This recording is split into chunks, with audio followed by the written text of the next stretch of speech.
जारी रखेंगे, लेकिन बुलेटिन में यहाँ वक्त हुआ है एक ब्रेक का। हमारे साथ रहिएगा।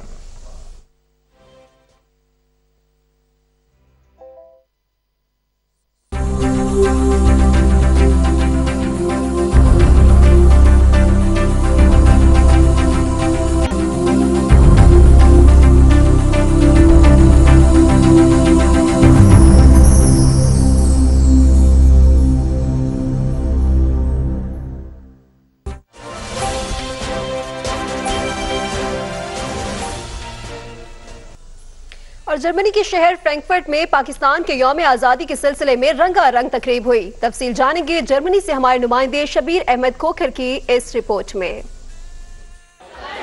तकरीब का एहतमाम पाकिस्तान एसोसिएशन जर्मनी ने किया था, जिसमें फ्रैंकफर्ट समेत जर्मनी के दूर दराज इलाकों से पाकिस्तानी कम्युनिटी की बड़ी तादाद ने शिरकत की।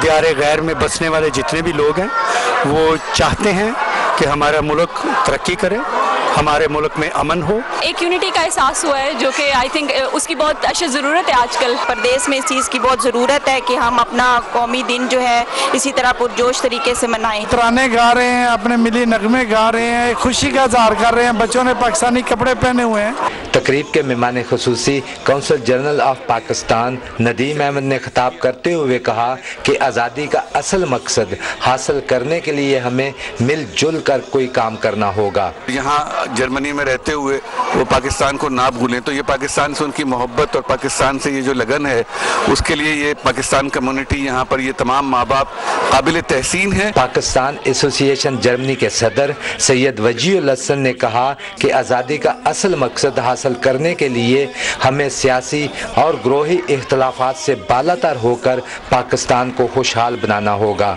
पाकिस्तानी सकाफत और पाकिस्तानी कल्चर और पाकिस्तान की हिस्ट्री जो है अपने बच्चों के ज़हन में मुंतकिल की जाए, हम अपनी जदोजहद जारी रखेंगे। तकरीब के आखिर में पाकिस्तान एसोसिएशन जर्मनी की तरफ से बच्चों में तोहफ़े भी तकसीम किए गए और मेहमानों की तवाज़े मज़ेदार खानों से की गई। Shabbir Ahmad Khokhar, Pakistan television news, Harheim, Germany.